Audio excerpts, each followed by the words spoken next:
Good morning. ঘুম থেকে উঠে গেছি, খাওয়া দাওয়া করে ফেলেছি, অনেক কাজ করে ফেলেছি। 7:30 বাজে, 7:30 উঠেছি, এখন মাঠের দিকে আসলাম। গরম লাগছে, সকাল হলো মানে গরম। কি কুয়াশা কুয়াশা হয়ে আছে, ঠান্ডা নাই কিন্তু গরম, আর দূরে কুয়াশা কুয়াশা হয়েছে, সাদা সাদা।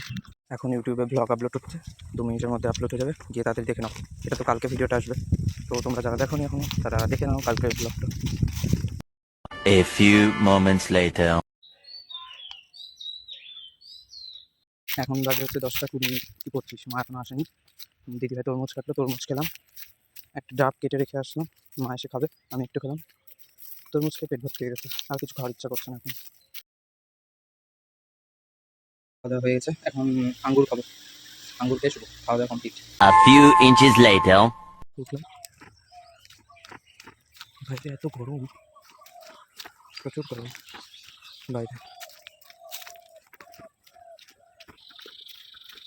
মাঠের দিক দেখতে আসছিলাম, ছাগল বাবাই আছে দেখলাম মাঠে ছাগল নিয়ে। তো বাড়ি গেলাম না, বাড়ির দিকে যাচ্ছি এখন। আর বাইরে আজকে প্রচুর গরম বাবা, ফ্যান না চালায় থাকা যায় না। আমি তো অনেক দিন ধরেই ফ্যান চালাই, শুচ্ছি। টাটা বাই বাই দিয়ে চলে যাচ্ছে। একটু পরে আমার কাজ শুরু হবে, চা করা আর রিহুকে ধরা। And a half hours later. হয়ে গেছে, ভাত খাওয়া দাওয়া হয়ে গেছে, একটু গা ধুলাম, প্রচণ্ড গরম আজকে। এখন শুভ, মাছকে খেতে দেওয়া হয়ে গেছে। Tata, good night.